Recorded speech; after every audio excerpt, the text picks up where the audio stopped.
everyone, welcome back to my channel. I hope you're all doing well. So now we're going to jump straight into episode 4, the twin thing, in our continued sort of go through the episodes of A Haunting of Hill House.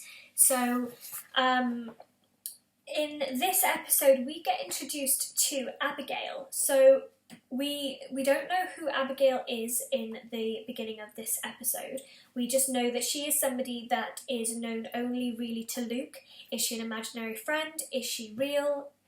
Where did she come from?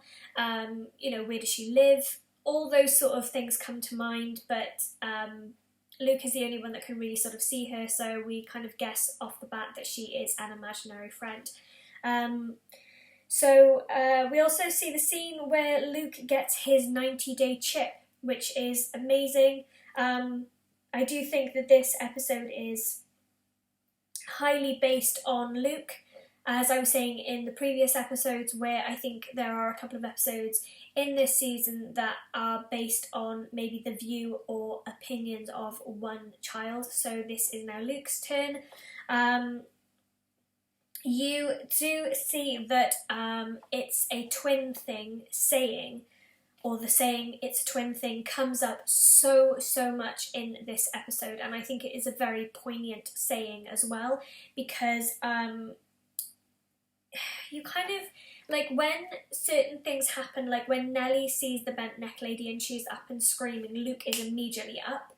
Also when they are playing with the it's like a type of phone, I guess, that is in the house, and they're putting, Nelly's putting buttons into the sorry, I think something just flew into my window, down this like telephone type thing, and then only two buttons come out, and then Nelly rejoins Luke in the same room, and then they're chatting about going to get like rocks. There's some pretty rocks in the garden, or stones, sorry, that Abigail has shown him that they can put down this phone type thing to dislodge the button to get it out, and then all of a sudden the button just flies out the end, and they're both like, okay. And I think they hear something as well, and then Luke's like, oh, okay, and Nell's like, oh, you're scared, and Luke's like, I'm not scared, and she's like, yes you are, and he's like, how do you know? And she's like, because I'm scared. And again, you just get that feeling that they just know. So that's, again, it's a very poignant thing. I think along with Theo feeling things and seeing through feel, Nell and Luke are the ones that have seen the most stuff in Hill House, like the most scary stuff in the entire thing, to be fair to it.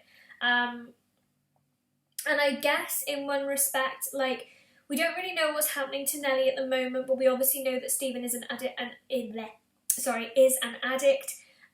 So you kind of guess that because they have seen the most, they would be the most, I hate to say it in this way, but the most screwed up as adults, really.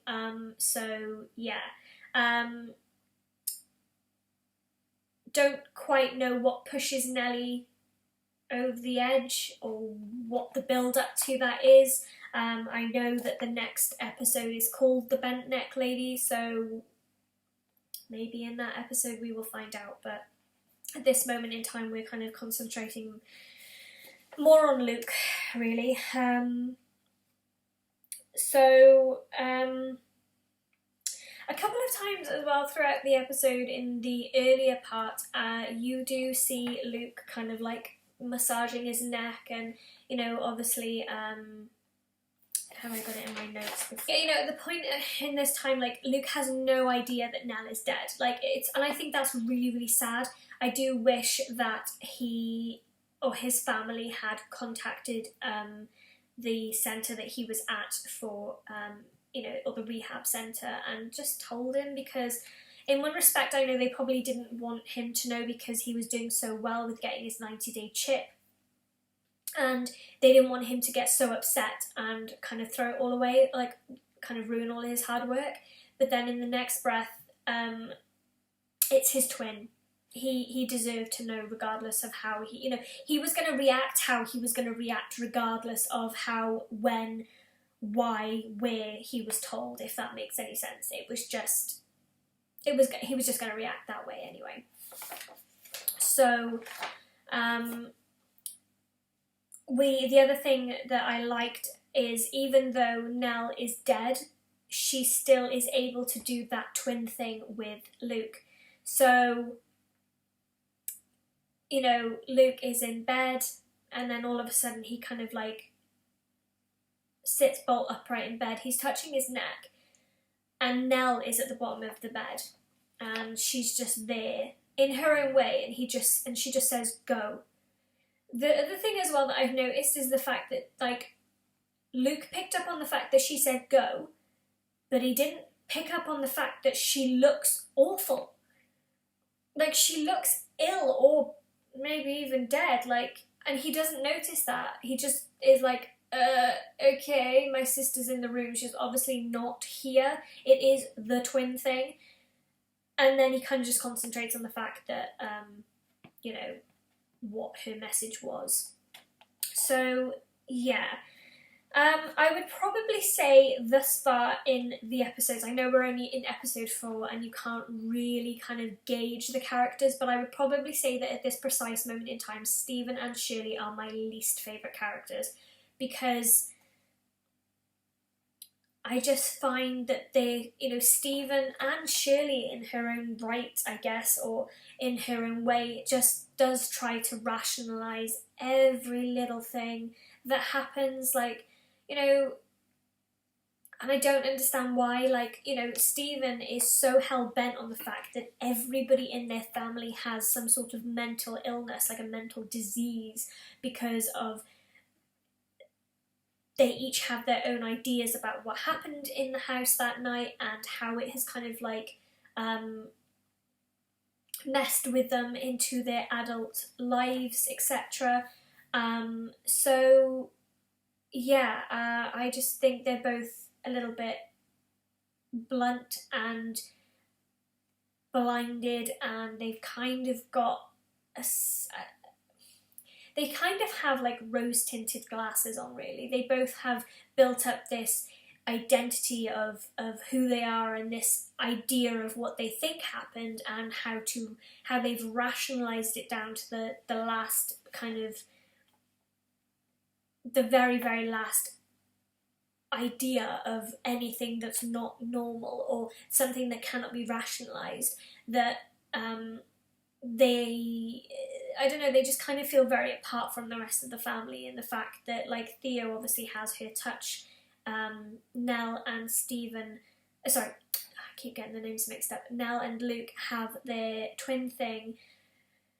Shirley and Stephen don't really have anything in relation to any supernaturally type feeling power, anything like that. They're just normal. I know that sounds really boring, not boring, but really bad, and very like, what is normal in this day and age, because that is a big question I have, what is normal. But they're very unlike their siblings, let's put it that way. So the one scene that I do absolutely love is when obviously Nelly gets scared by the bent neck lady, and Luke is like, "Oh, where's your buttons?" The button box that Olivia gave her, and he lays 7 buttons out, and he's like, it's 7. It always has to be 7. Mum, Dad, you, me, Shirley, Stephen, Theo. It has to be all of us, and then you count them. 1, 2, 3, 4, 5, 6, 7. And then, like, Nelly does the same thing, but obviously she does it, it's 1, 2, 3, 4, 5, 6, 7. And how Luke says, you have to count it, and you have to, it keeps you safe. And I think that is such such a heartbreaking scene, because we know that Nelly's dead and Stephen still has no idea, and it really pulls at your heartstrings. It really, really, really does. And then obviously you get the moment, that excruciating moment that we all knew had to happen and we all knew was coming, is when Stephen finds Luke and finally has to be the one that tells him that Nelly is dead. I hated that scene. I thought it was so emotional and so gut-wrenchingly hard, especially because of how, again, the actors, gotta give them their dues. Obviously I've said before that Oliver plays Luke and Stephen is played by an actor called Michael.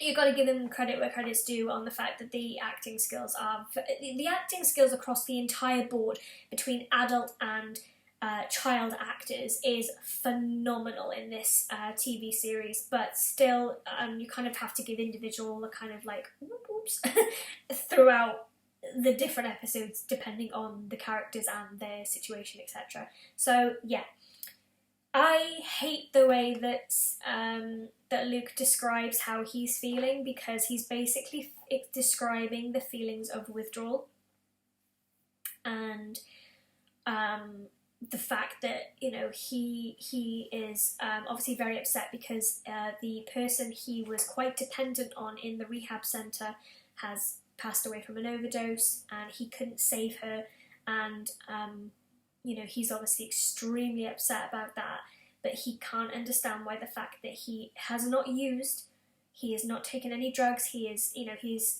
still 90 days, you know, clean, but yet he feels, you know, I don't think I wrote it down, but he's like, he feels cold and he feels all this, that and the other, and then Stephen has to tell him that Nelly is dead. And he's still touching his neck at this precise moment. It's almost like he knows something, but he doesn't know something at the same time. And he's sort of touching his neck, and he asks Stephen how she died, and Stephen says that it's suicide. And then, you know, you have that poignant moment where it's like, no, it wasn't suicide. And then you have to kind of, you sat there and you're like, damn you, next episode, right now. Episode 5, the Bent Neck Lady, Nell's episode. So, throughout the entire season, you see the Bent Neck Lady. She is a very prominent part of the entire series. You know, she is very in the forefront of a lot of things that go on in Hill House. You know, even from when Nelly is a very small child, and I still think it is extremely traumatic for that kid to have to see a bent neck lady. And you don't understand why she is the bent neck lady, and then it all becomes clear in this just incredible episode. So, Violet McGraw plays young Nelly. So I think that these two actresses are phenomenal because, again, the dialogue, the acting, what they have to try and portray to us as viewers, the fear and the inconsolableness of being so bloody scared, like, oh, it's just, I just don't think any of us have any idea how hard that must be to try and put forward, especially when you are, like, you know, you're on set, you've got the entire camera crew, like, dotting around doing things, you know, the director says action, and all of a sudden you have to look at absolutely nothing and be absolutely petrified at the same time, and I just think that takes a lot and shows what the actor and actresses are made of, if that makes any sense. But that's just purely my opinion. I'm not, you know, saying anything that other actors and actresses aren't good, but yeah. So, in this episode as well, you also find out that Nelly gets married and she finds happiness, and, you know, for one small moment in her life, she is happy. And it's it's horrible. I almost wish she hadn't got married, because you just know in a TV series like this that nothing stays good for long, and you just kind of think, no, why? This kid's already been through so much in her life that this has to go wrong. It can't, it can't be like this for the rest of the TV series. So yeah, um, we find that she obviously gets married, and her husband helps her through um, her moments of being completely frozen and unable to move when the bent neck lady is present. And that is really good, because he really does help her through those moments. So that's great. We also find out as well that Theo is actually a lesbian, and I was going to say I don't think she's a lesbian in real life, but obviously Kate is married to one of the directors, or to the director, and so obviously she has quite a few scenes where she is kissing her partner, or the girl that she meets at the club, etc. And so again, I think that's really good acting, because obviously to be able to kiss somebody of the same sex when you are not that way inclined, if that makes any sense, could be quite awkward. I don't know how it was for the actresses doing that. I don't know whether the girl that Theo meets at the club, I don't know whether she is a lesbian, or whether she is just another very good actress who does not mind kissing a member of the same sex for the part in a role, or the role, if that makes any sense. But and I do love the fact that obviously Theo kind of makes off with Nell's bridesmaid, and Stephen and Nell find out, and it's a very heartwarming scene, because there's no judgment. Well, there's no judgment on their part anyway. And then you have the moment of Shirley finding out about Theo being a lesbian, and Stephen and Nell are sort of like pretend dancing, looking at Theo and the bridesmaid, and then looking over at Shirley and being like, any minute, and then the penny drops. It's great. And obviously, throughout the season, you find that Shirley doesn't actually hold on to that, she's a lesbian, oh my god, how did I not know this type of thing. And it's good. And I am a big backer, if that is even the right word, for the lesbian, gay, bi, transgender community. I'm all for it. I've got an absolutely, you love who you love is love, and that's the end of it.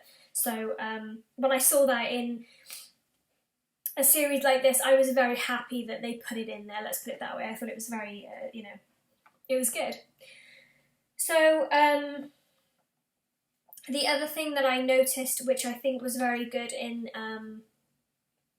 from the director and the writer's point of view, is at Nelly's wedding, she's dancing with Stephen.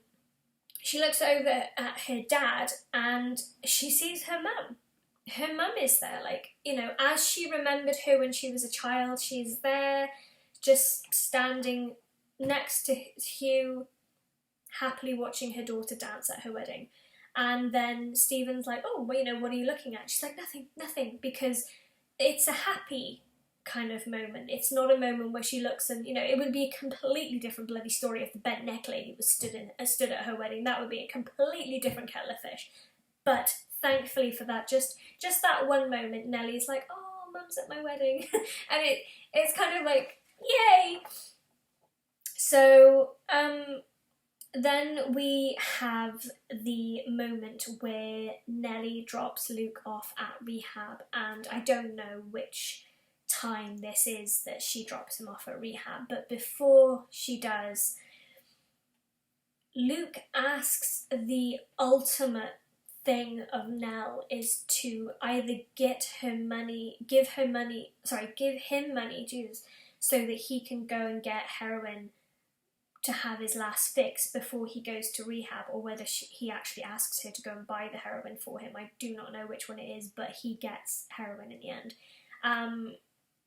Now this, obviously, you see in this scene that it makes Nell feel like absolute shit. And she probably feels so bad because she's kind of like, well, I'm going to be dropping you off at rehab, but yet you need this fix before. And she's trying to be supportive, but trying to be like, are you really doing this? At the same time, you also then kind of have, what's the word? Luke kind of being so, I can do this, I just need one more fix, And it must be horrible because I think the saying is going cold turkey. I think that's the right word. I'm sorry if it's not, but it's where they have they just go straight off the drugs and they have the most horrific withdrawal, and he probably thinks, I just need one more time, one more hit before I have to go through all that. So, it probably makes him feel like crap that he's asking his twin sister, but he knows that if he was in the car with Stephen, Shill, or Theo, he would get knocked into next week if he even suggested it. But because it's Nelly, he knows that he can do it, basically, which is still bad.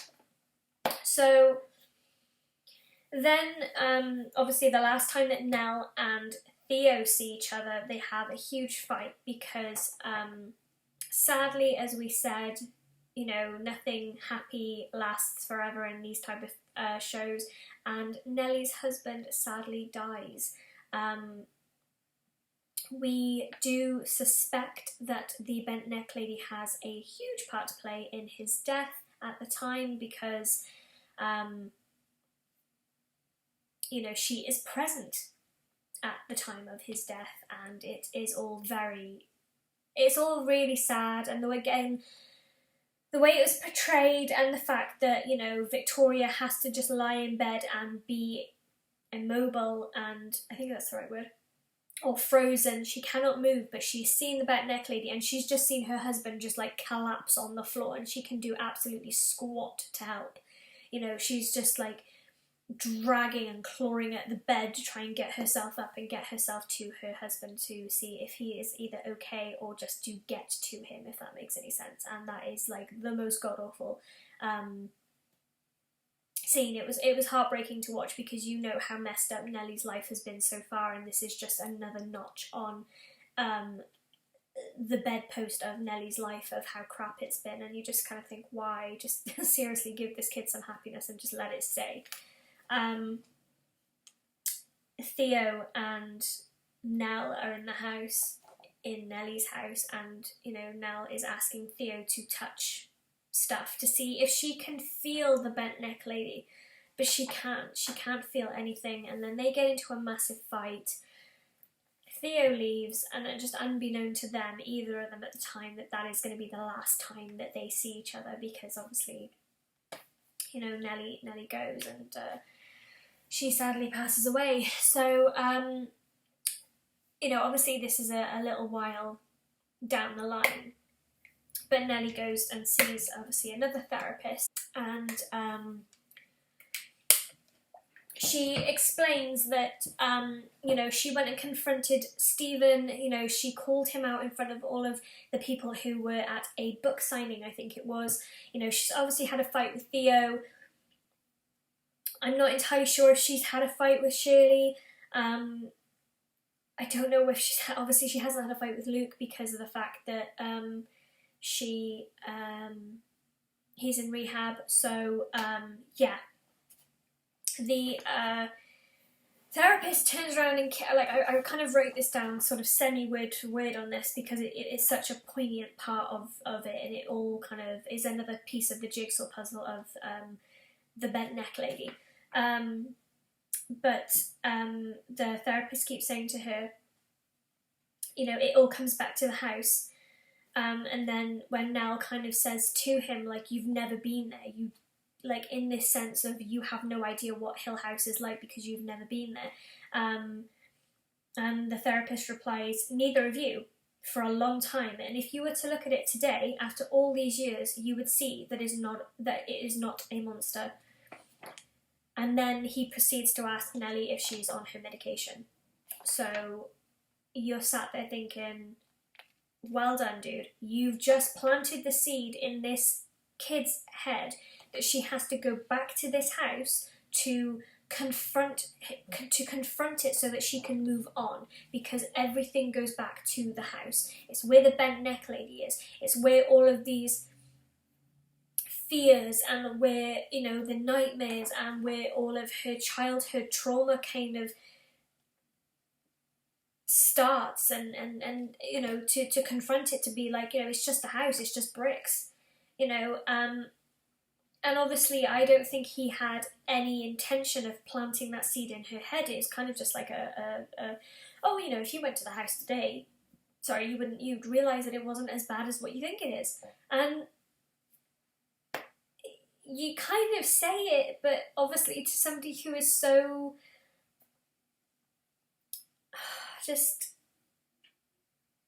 I just can't. It annoys me to a degree, but then, you know, it wouldn't be the story, you wouldn't find out what happens. It has to happen, but you kind of think, why? You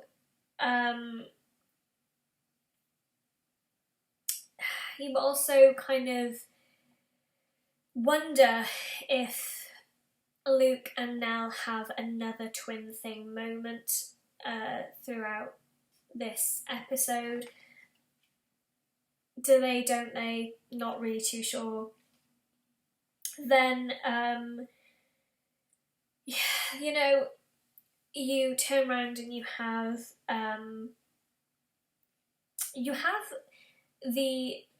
each scene, with the bent neck lady. She's always, like, her face is always covered. She's always very much in the back of the scene, coming forward only enough to kind of see the outline of her, but you never see her face. You do not know who she is, you do not know why she is there, why she seems to only ever terrorise Nell. Like, she only seems to come alive to Nell. Now, whether it's because it frightens her so much that frightened terror gives the bent neck lady power over Nell, but no one else can see her. Not Hugh, not even Luke, nobody. And, you know, I think that is something else as well, because obviously when you say to your parents as a kid, oh, I've seen a monster under my bed, or, you know, there's a monster in my closet or my wardrobe, or whatever, the parents never really believe you, because they're kind of like, again, they're rationalising it. They're like, oh, you know, monsters aren't real, you know, I'll go and check, you know, I'll go and do the rounds, they'll check into the bed, they'll check in the wardrobe, you know, they'll maybe even like leave the hall light on or something like that, just to kind of pacify you, but they never really believe you. And that bugs me. But you know, they never really believe you. And that's another thing that Luke says, you know, he always says that they never believe him, and that's just an ongoing thing that happens throughout his entire life. Even when he was a kid, you know, nobody believed him about Abigail, nobody believed him about a lot of things. So, yeah. Sadly, obviously, we can jump back to episode 1, I think it is, where Nell has the conversation with her dad and says that she, you know, the bent neck lady is back, and, you know, Hugh tells her to go to Stephen's house, and she's lying because she says she's in bed, when actually the little madam is in the car outside Hill House. So while she is in the car, we do not see this in the first episode, but while she is in the car and she's talking to Hugh, she changes her dialogue a little bit, and she's like, oh, don't worry about it, Dad, I'm fine, don't worry about it. We don't actually see, but we do in this episode, the porch lights flash twice. What does that mean, guys? Time to come home. So Nell is like, I have to confront this. I assumed when the doctor kind of said to her, like, you have to not you have to confront the house, but confront your fears, so to speak. I thought she might just go to the house. I didn't realise she was actually going to go inside the damn house. Like, that takes balls. I'm sorry, but you wouldn't catch me going to some sort of, you know, abandoned house that, you know, she knows full well stuff actually happened there. Like, and in the middle of the night, why? Why has it always got to be in the middle of the goddamn night where, like, shadows play tricks on you? You're already frightened enough as it is. There are actually ghosts that are there, you know, like, no. Nope, nope, nope. So, yeah. Then, obviously, you know, we see that, you know, as soon as she gets there, Olivia greets her and she's kind of thrown into this, you know, the house is just messing with her mind. You know, all her siblings are there and they're like, you know, we believe you, Nelly, and, you know, sorry we didn't believe you, and her husband is there and Luke is there and she's dancing away with her husband, and then it cuts to that scene where actually she's dancing on her own. You know, she's just dancing on her own in her own little world, just gone. She's just gone. And the other thing is as well, like, there's only so much the human mind can take before it snaps, and some people snap with only a little bit of weight or a little bit of a push, and other people can take a lot and then they snap. And I think Nelly is that person that can take a lot to a degree before she snaps, because, you know, she's been haunted by the bent neck lady for so many years that even though she is still absolutely terrified of her, it's almost like she kind of has accepted that she is part of her life and part of her, you know, she is just going to kind of just pop up at some point in her life. You know, there is no telling when.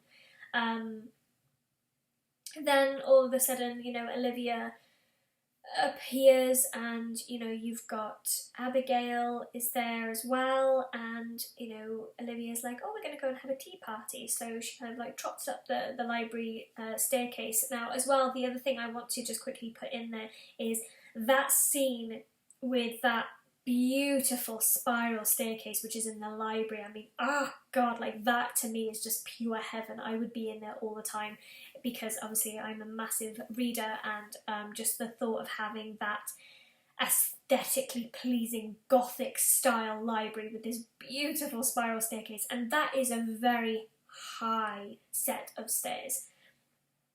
You don't really realise it from the shot, but it's big. It's huge, like very, very, very, very high. So obviously everyone trots up the stairs thinking that they're going to go to this, you know, this tea party, and then all of a sudden Olivia is at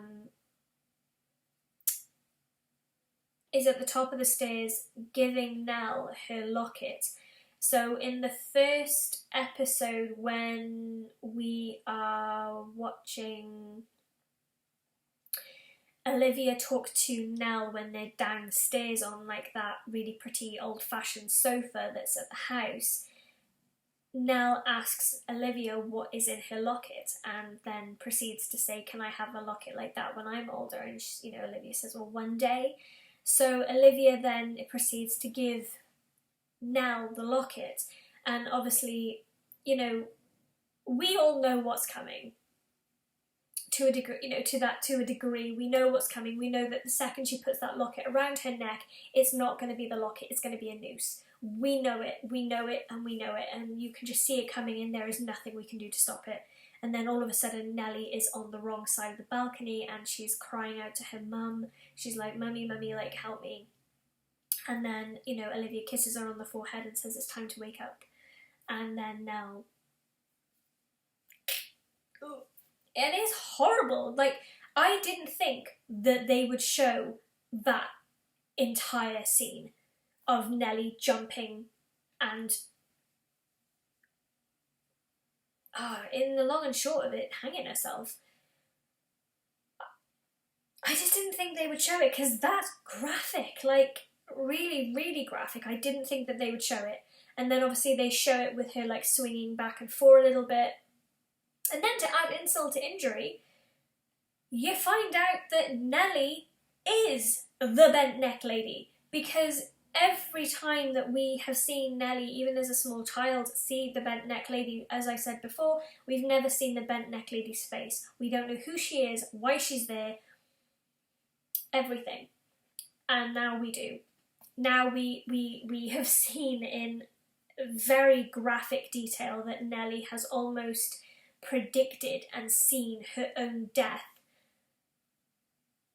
many, many, many times throughout her childhood. And then, you know, she goes down and down and down and down until you see her looking at a very young version of Nelly and just screaming, because it's like that revelation and the whole reveal that she's seen, that she is the bent neck lady. She's now looking at Nelly, like young Nelly, through her own eyes, and the realization dawns on her that she is the bent neck lady.